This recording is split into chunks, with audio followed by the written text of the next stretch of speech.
और युवा साथी भी बहुत सारे पहुंचे हुए हैं। आपको भी प्रणाम करके अपनी बात की शुरुआत करता हूं।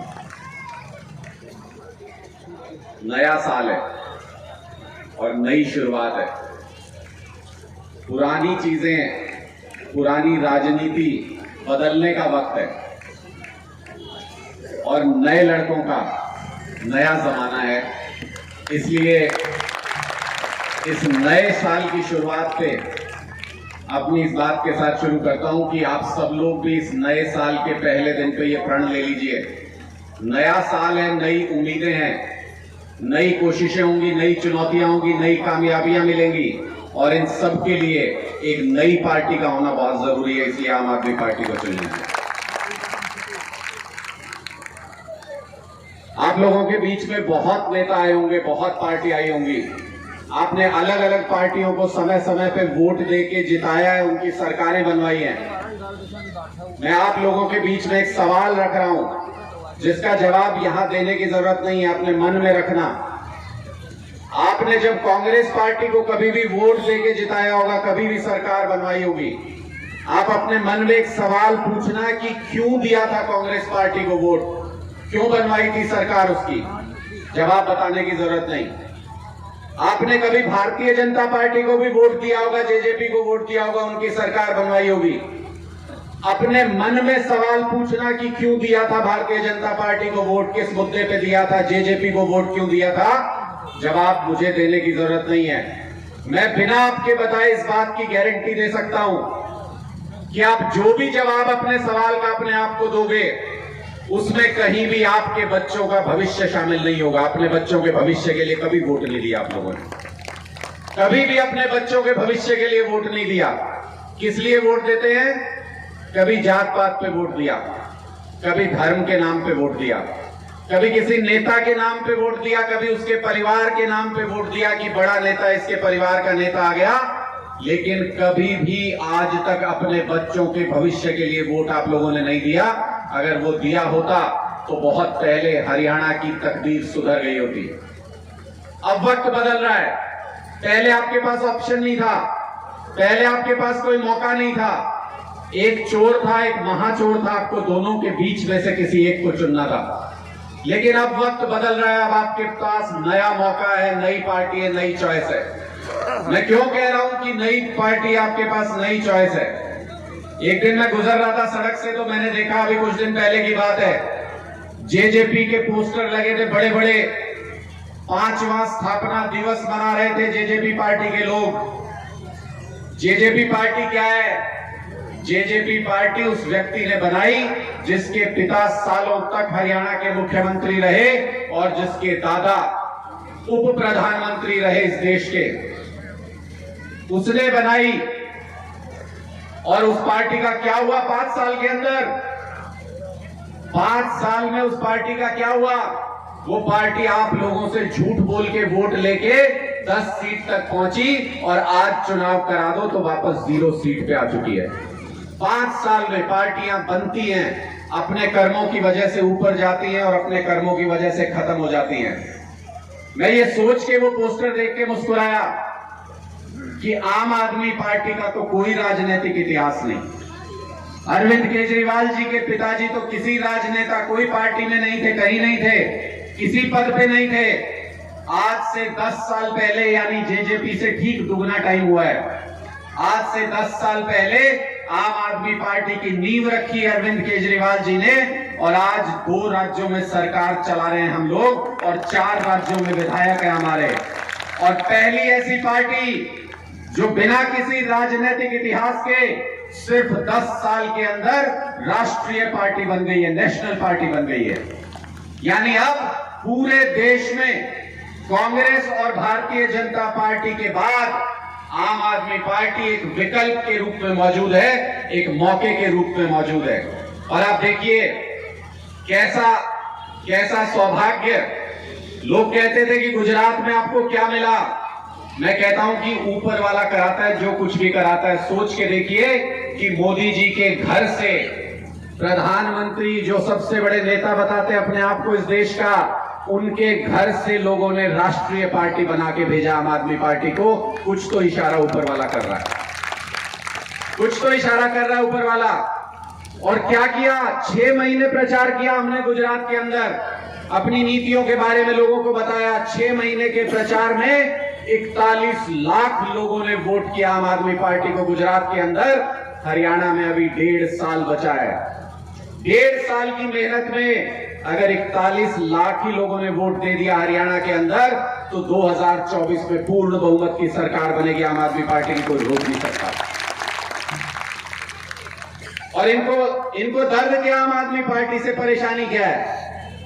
आप लोग कभी भी इनके बयान सुन लेना, इनको परेशानी क्या आम आदमी पार्टी से? इनको परेशानी है कि ये फ्री में देते हैं, लोगों को सुविधाएं फ्री में देते हैं। प्रधानमंत्री जी भी बोलते हैं कि फ्री की रेवड़ी बांटते हैं अरविंद केजरीवाल, फ्री में देते हैं सब कुछ। और लोगों के दिमाग में क्या भरने की कोशिश कर रहे हैं कि फ्री में दे दे के अरविंद केजरीवाल जी फ्री में रेवड़ी बांट बांट के देश को बर्बाद कर रहे हैं। तो आज मैं आपके सामने सच्चाई बता के जा रहा हूं। यहां पे क्या फ्री देती है आम आदमी पार्टी दिल्ली में, और पंजाब में क्या फ्री देती है अरविंद केजरीवाल जी की सरकार दिल्ली में? हम लोग बिजली फ्री देते हैं दिल्ली के अंदर, हम लोग पानी फ्री देते हैं, घर घर में साफ पानी फ्री में पहुंचाते हैं, हम लोग शिक्षा फ्री देते हैं, वहां पे सरकारी स्कूल प्राइवेट स्कूलों से भी अच्छे हैं और उसके बावजूद फ्री में शिक्षा देते हैं। हम लोग अस्पताल इलाज फ्री में देते हैं दिल्ली के अंदर। 100 रुपए का इलाज हो या 1 लाख रुपए का या 10 लाख रुपए का फ्री में मिलता है दिल्ली के अंदर। जो बुजुर्ग यहाँ पे बैठे हैं 60 साल से ऊपर जिनकी उम्र होती है, उनको तीर्थ यात्रा फ्री में भेजते हैं अरविंद केजरीवाल दिल्ली के अंदर। रहना जाना खाना पीना सब कुछ फ्री, उनका तीर्थ कराते हैं सबको। और क्या फ्री देते हैं? ये माताएं बहनें बैठी हैं, कभी भी दिल्ली में जाओ तो दिल्ली की सरहद में घुसने के बाद अपना बटुआ निकालने की जरूरत नहीं पड़ेगी, फ्री में चलती हैं बसें वहां पे महिलाओं के लिए। और क्या फ्री देते हैं? एक चीज जो आपके दिलों को भी छुएगी और छूती होगी। ये लोग शहीदों के सम्मान की बात करते रहे 70 साल तक, लेकिन अरविंद केजरीवाल जी की पहली ऐसी सरकार है कि अगर कोई वर्दी में हमारा भाई शहीद हो जाए सरहद पे, या पुलिस की वर्दी में भी अगर कोई जवान शहीद हो जाए, तो उसके परिवार को 1 करोड़ रुपए की सम्मान राशि देने का काम सिर्फ अरविंद केजरीवाल की सरकार करती है पूरे देश के अंदर। ये सारी चीजें फ्री देते हैं हम दिल्ली के अंदर। हरियाणा में इनमें से कुछ भी फ्री मिलता है? अरे कुछ भी फ्री मिलता है हरियाणा में इनमें से? इनमें से कुछ भी फ्री नहीं मिलता हरियाणा के अंदर। उसके बावजूद 3 लाख करोड़ रुपए का कर्जा है हरियाणा के ऊपर। 3 लाख करोड़ रुपए का, कितना? 3 लाख करोड़ रुपए का कर्जा है। ये क्या कहते हैं? ये कह रहा है विकास नेहरा लठ मिलता है फ्री में, मिलता है युवाओं को लठ मिलता है, उस पर भी आऊंगा। लेकिन ये क्या कहते थे कि अरविंद केजरीवाल फ्री की चीजें देके देश को बर्बाद कर रहे हैं। हरियाणा में कुछ भी फ्री नहीं देते ये, उसके बावजूद 3 लाख करोड़ रुपए का कर्जा हरियाणा के ऊपर। ये कर्जा कहां से हो गया खट्टर साहब? ये कर्जा कहां से हो गया पूर्व मुख्यमंत्री भूपेंद्र हुड्डा साहब? ये पैसा सारा का सारा ये नेता अपने घर में लूट के ले गए, और आप लोगों को कहते हैं कि फ्री में मत दो, फ्री में मत दो। फ्री में देने से देश बर्बाद होता है। कुछ महीने पहले तक पंजाब में भी कांग्रेस की सरकार थी। पंजाब के अंदर कुछ भी फ्री नहीं देते थे इन सारी चीजों में से जो मैंने अभी गिनवाई दिल्ली के अंदर फ्री है जो। वहां की सरकार कांग्रेस की 3.5 लाख करोड़ रुपए का कर्जा छोड़ के गई पंजाब के ऊपर। कितना? 3.5 लाख करोड़ रुपए का। कहां गया 3.5 लाख करोड़ रुपए? फ्री में तो कुछ नहीं देते। 3.5 लाख करोड़ कहां गए? इन नेताओं ने अपने घर भर लिए उन पैसों से। और अब पंजाब के अंदर 50 लाख लोगों की बिजली फ्री है आज के दिन में हमारी सरकार आते ही। उसके बावजूद 14,000 करोड़ रुपए का कर्जा उतार दिया आम आदमी पार्टी की सरकार ने 6 महीने के अंदर। कोई कर्जा चढ़ाया नहीं पंजाब के ऊपर। यानी ईमानदारी से सरकार चलाओ तो पैसे की कमी नहीं है सरकारों के अंदर। दिल्ली में ये सारी सुविधाएं फ्री देने के बावजूद एक नए पैसे का कर्जा नहीं है दिल्ली के ऊपर, अरविंद केजरीवाल जी की सरकार के ऊपर एक पैसे का भी कर्जा नहीं है। यानी ईमानदारी से आज तक 70 साल तक इन लोगों ने सरकार नहीं चलाई। हम लोगों को बहकाते रहे, हम लोगों को लड़ाते रहे। किस बात पे लड़ाते रहे? ये हमें जात पात पे लड़ाते रहे, ये हमें धर्म पे लड़ाते रहे। जो मूलभूत सुविधाएं थी उनके लिए काम नहीं किया। और क्या कहते हैं, एक जात को दूसरी जात से लड़ाते हैं, एक जात को दूसरी जात से लड़ाते हैं। क्या कहते हैं, हमारी जात का मुख्यमंत्री आ जाएगा, दूसरा कहता है हमारी जात का मुख्यमंत्री आ जाएगा। अरे अगर आपके बच्चे अच्छी पढ़ाई पढ़ ना सके, आपके बच्चे अगर बेरोजगार घूम रहे हैं, तो वो किसी भी जात का मुख्यमंत्री हो, मेरी जुबान में वो किसी काम का नहीं, किसी काम का नहीं। अगर हमारे घर के बच्चे बेरोजगार हैं, तो ऐसी जाति किसी काम की नहीं जो मेरे घर में मेरे बच्चों को बेरोजगार रखती हो। हम बचपन से पढ़ते आए, हमारे माता पिता ये बुजुर्ग बैठे हैं, ये भी बता देंगे, ये जब बचपन में स्कूल जाते होंगे ना, उस वक्त किताबों में लिखा हुआ था कि भारत एक विकासशील देश है, विकसित देश बनेगा। उसके बाद हमारी बारी आई, इन नौजवानों की बारी आई, हम जब बचपन में स्कूल जाते थे, हम भी यही पढ़ते रहे, भारत एक विकासशील देश है, विकसित देश बनेगा। आज हमारे बच्चे स्कूल जा रहे हैं और उनकी किताबों में भी बदकिस्मती है हमारी कि उनकी किताबों में भी यही लिखा है कि भारत एक विकासशील देश है, विकसित देश बनेगा। अरे कब बनेगा, कब बनेगा विकसित देश? अगर इन पार्टियों के हिसाब से चलते रहे तो कभी नहीं बन पाएगा। विकसित देश बनने के लिए क्या जरूरत होती है? किसी भी विकसित देश में चले जाओ, वहां के किसी भी व्यक्ति से पूछ लो, जब आपके सरकारी स्कूलों में शानदार शिक्षा मिलती हो, जब आपके सरकारी अस्पतालों में शानदार इलाज होता हो, जब आपके बच्चों को अगर बेरोजगार है बच्चे, तो उनको बेरोजगारी भत्ता देना सरकार की जिम्मेदारी हो कि अगर नौकरी नहीं दे सकते तो घर बैठे उनको पैसा देना पड़ेगा, ये सरकार की जिम्मेदारी हो, तब जाके विकसित देश बनते हैं। जब आपके गांव गांव में 24 घंटे बिजली आती हो, मुफ्त बिजली मिलती हो, किसी भी गरीब को भी ये चिंता ना हो कि मुझे बिजली चाहिए पंखा बत्ती जलाने के लिए, तो उसके लिए पैसा देना पड़ेगा, पैसा कहां से लाऊंगा, उनके बच्चे भी तब पढ़ जाते हैं उस रोशनी में, तब विकसित देश बनता है। दिल्ली के स्कूलों में, प्राइवेट स्कूलों से बच्चों ने दाखिला ले लिया और उन स्कूलों में क्या हो रहा है आज के दिन में? सिर्फ पढ़ाई पढ़ाई नहीं होती दिल्ली के स्कूलों में, दिल्ली के स्कूलों में बिजनेसमैन तैयार हो रहे हैं, कारोबारी तैयार हो रहे हैं। कैसे? सरकारी स्कूलों में बच्चे 4-4, 5-5 बच्चे मिलके आइडिया लेके आते हैं, बोलते हैं कि हमको ये बिजनेस शुरू करना है। दिल्ली सरकार उनको पैसा देती है, स्कूल में पढ़ते हुए, स्कूल पास करने की जरूरत नहीं, कॉलेज पास करने की जरूरत नहीं, स्कूल में भी अगर बच्चे आइडिया लेके आते हैं, दिल्ली सरकार उनको पैसा देती है कि बच्चों बिजनेस शुरू करो। और अगर वो थोड़ा बहुत अपना बिजनेस चला लेते हैं, तो दिल्ली सरकार उनको बड़े बड़े कारोबारियों से पैसा दिलवाती है कि इस बिजनेस को बड़ा करो। जब तक वो अपने कॉलेज से पास आउट होता है दिल्ली के अंदर बच्चा, वो किसी से नौकरी मांगता नहीं है, वो खुद 50-100 नौकरी देने के लायक कारोबार कर रहा होता है। ऐसे बदलता है देश। और कैसे अमीर होते हैं देश, कैसे गरीबी से बाहर आएंगे? दिल्ली में जैसे लोग गरीबी से बाहर आ रहे हैं वैसे आएंगे। कैसे? कि दिल्ली में रिक्शा चलाने वाला, रेहड़ी लगाने वाला, गरीब से गरीब बच्चे जो माता पिता हैं, उनके बच्चे सरकारी स्कूलों में पढ़ के, पिछले साल का रिकॉर्ड बता रहा हूं आपको, 1100 बच्चे दिल्ली के सरकारी स्कूलों में पढ़ के, कितने? 1100 बच्चे दिल्ली के सरकारी स्कूलों में पढ़ के सीधे IIT, इंजीनियरिंग कॉलेज और मेडिकल में दाखिला हुआ है, सीधे सरकारी स्कूलों से। और 4 साल बाद जब ये बच्चे पास होकर निकलेंगे अपने मेडिकल कॉलेज से या अपने इंजीनियरिंग कॉलेज से, 2-2, 3-3 लाख रुपए महीने की तनख्वाह होगी, उनका पूरा परिवार गरीबी से बाहर आ जाएगा अपने आप। ये है गरीबी हटाने का फॉर्मूला। ये पार्टियां नहीं कर सकती। ये पार्टियां क्या कर सकती है? ये पार्टियां आपको ऐसे मुद्दों में उलझा सकती हैं जिनमें आपकी पूरी जिंदगी बीत जाएगी, आप भी नहीं पढ़ पाओगे, अपने बच्चों को भी नहीं पढ़ा पाओगे, आपका भविष्य बर्बाद हो जाएगा। हमसे क्या पूछती है कांग्रेस पार्टी और भारतीय जनता पार्टी? ये मीडिया वालों को भेजते हैं हमसे पूछने के लिए, बोलते हैं जी SYL पे क्या करेगी आम आदमी पार्टी? मैं आज आप लोगों के सामने बताने जा रहा हूं यहाँ पे SYL पे क्या करेंगे, लेकिन हम बताएंगे उससे पहले अपने मन पे हाथ रख के, और कोई भी कांग्रेस और बीजेपी का नेता आए तो उससे पूछ के देखना, केंद्र में भी कांग्रेस की सरकार थी, हरियाणा में भी कांग्रेस की सरकार थी, पंजाब में भी कांग्रेस की सरकार थी, अगर कुछ कर सकते थे SYL पे तो क्यों नहीं किया आज तक? पूछ के देखना, क्यों नहीं करता है। केंद्र में भी बीजेपी की सरकार थी, पंजाब में अकालियों के साथ मिलकर इनकी सरकार थी, हरियाणा में भी बीजेपी की सरकार चल रही थी, अगर कुछ कर सकते थे तो क्यों नहीं किया SYL के ऊपर? ये सवाल पूछना इनके नेताओं से। प्रधानमंत्री मोदी कहते थे कि पाकिस्तान में पानी बह के जा रहा है, उस पानी को रोक के अपने देश के लोगों की प्यास बुझाऊंगा। आज 8 साल हो गए उनको प्रधानमंत्री बने हुए, आज उनको पाकिस्तान ज्यादा प्यारा है पंजाब से। पाकिस्तान में पानी बह के जा रहा है, पंजाब वाले प्यासे मर रहे हैं। आज उनको पाकिस्तान ज्यादा प्यारा है हरियाणा से।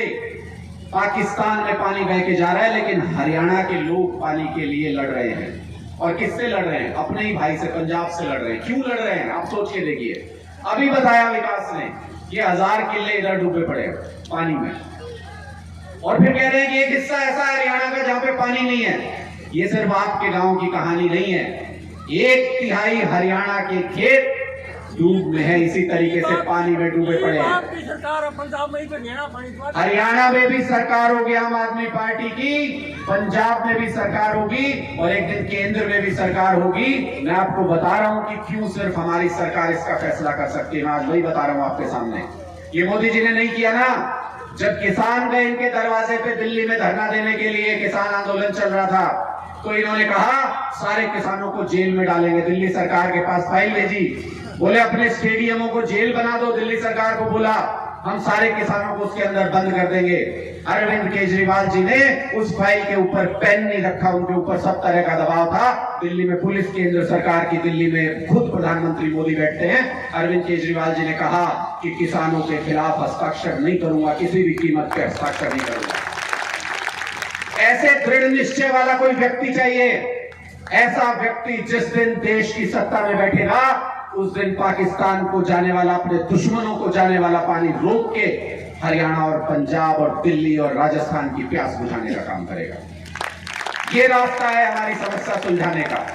और जो पानी है उसका मैनेजमेंट कौन करेगा, ये खट्टर सरकार से पूछना चाहता हूं। यहां पानी भरा पड़ा है, आधा हरियाणा प्यासा है, ये पानी यहां से वहां क्यों नहीं जा सकता? ये पानी यहां से वहां क्यों नहीं जा सकता? सरकार चाहे तो कहीं से कहीं नहर ले जा सकती है, पानी दे सकती है, लेकिन नीयत नहीं है इन लोगों की। इनको लड़ाई रखना है, इनको आपस में भाइयों को लड़वाना है और अपने राजनीतिक हित साधने हैं। तो मैं आप लोगों से आखिरी बात ये कह के अपनी वाणी को विराम देता हूं कि अगर आप लोग भी चाहते हैं, ये जो मीटर तेज दौड़ रहे हैं ना, अगर आप लोग भी चाहते हैं कि 600 यूनिट तक आपको कोई बिल नहीं देना पड़े और 24 घंटे बिजली भी आए आपके गांव में, तो आम आदमी पार्टी को अपनाना पड़ेगा, झाड़ू के निशान को अपनाना पड़ेगा। कुछ न कुछ तो कुर्बानी देनी पड़ती है, कुछ न कुछ मेहनत करनी पड़ती है, उसके बिना सिला नहीं मिलता। अगर ये माताएं बहनें चाहती है कि एक सिर्फ राखी के दिन हरियाणा रोडवेज की बसें फ्री ना हो, बल्कि पूरे साल आप कहीं से कहीं भी सफर करो, आपके लिए फ्री सुविधा हो, तो आम आदमी पार्टी को अपनाना पड़ेगा। अगर आप चाहते हो आपके बेटे पोता पोती प्राइवेट स्कूलों से भी अच्छे सरकारी स्कूलों में पढ़ें और वो भी मुफ्त में पढ़ें, तो आम आदमी पार्टी को अपनाना पड़ेगा, झाड़ू के निशान को अपनाना पड़ेगा, तब ये काम होगा। भगवान ना करे किसी के घर में बुरा वक्त आ जाए, कोई बीमार हो जाए। मैंने खुद देखे हैं, लोगों के मकान बिक जाते हैं, लोगों के किले बिक जाते हैं।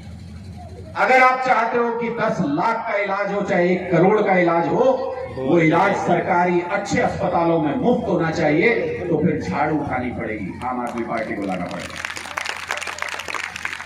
ये बदलाव अगर आप लोग अपने अंदर नहीं लाओगे, तो फिर उसी तरह से 70 साल से जैसे हमारा इस्तेमाल होता रहा राजनीतिक रूप से, वैसा इस्तेमाल होता रहेगा। क्या कहते हैं भाई, चौधर आ जाएगी इलाके की, इस नाम पे भी वोट मांगते हैं कि नहीं मांगते? आपसे मानते हैं कि नहीं मानते इस नाम पे कि चौधर आ जाएगी इलाके की? क्या होती है चौधर? आज समझा के जा रहा हूं आपको। आज चौधर क्या होती है, यही समझा के जा रहा हूं आपको। चौधर ये होती है, लोग कहते हैं भाई मैं पर्ची लिख के दे दूंगा, फट से मेरा काम हो जाएगा, सबसे पहले मेरा काम हो जाएगा, ये चौधर होती है। यही होती है, नहीं होती? और तो कुछ नहीं लेने जाते आप उनके घर से, अनाज तो नहीं लेते, बस यही चौधर होती है कि मैं पर्ची लिख के ले जाऊंगा, मेरा काम हो जाएगा सबसे पहले। अरे अगर हर इंसान का काम बिना किसी पर्ची के हो, अगर हर एक के घर में बिजली 24 घंटे बिना किसी पर्ची के आए, अगर हर एक का बच्चा अच्छी नौकरी बिना किसी पर्ची के पा जाए, तो चौधर हर घर में आ जाएगी, किसी के घर की खैरात नहीं। हर घर में चौधर आ सकती है अगर आम आदमी पार्टी को अपनाओ। आम आदमी पार्टी एक नई विचारधारा के साथ, एक नई सोच के साथ आई है। आम आदमी पार्टी में कोई नेताओं के बेटा बेटी नहीं है। आम आदमी पार्टी में आप लोगों के बीच से निकले हुए आम बेटा बेटी हैं आपके, जो एक नया भविष्य बनाना चाहते हैं, हरियाणा का भी और इस देश का भी। और मैं आप लोगों को बताना चाहता हूं, पीछे मत रह जाना इस क्रांति में। ये बदलाव आ रहा है, और जिसका वक्त हो जाता है, मान लो सुबह सूरज उगने का वक्त है, कोई रोक सकता है क्या उसको? शाम को सूरज ढलने का वक्त है, कोई रोक सकता है क्या उसको? इसी तरह से जिसका वक्त आ चुका हो उस बदलाव को कोई रोक नहीं सकता। आम आदमी पार्टी को बदलाव है। इस बदलाव में आप लोग पीछे मत रह जाना। ये सरकार आ रही है 2024 में पूर्ण बहुमत की आम आदमी पार्टी की। इस बदलाव में आप लोग पीछे मत छूट जाना, क्योंकि अगर छूट गए तो आपके बेटा बेटी पोता पोती जब जवान होंगे, जब बेरोजगार होंगे, आपकी आंखों में आंखें डाल के ये कहेंगे कि जब बदलाव हो रहा था हरियाणा के अंदर तो आप लोग कहां सो रहे थे, कहां अपनी पुरानी राजनीति में पड़े हुए थे। इसलिए इस बदलाव का हिस्सा बनिए। हरियाणा की तकदीर बदलने के इस समझौते में हाथ से हाथ मिलाइए और इस बदलाव को नए साल के इस पहले दिन पर अपने मन में निश्चय करके पक्का कर दीजिए कि महम सबसे पहली सीट होगी। जब भी आम आदमी पार्टी का कोई भी उम्मीदवार यहां से खड़ा होगा तो महम हल्के से पहली सीट जिता के आप लोग भेजेंगे।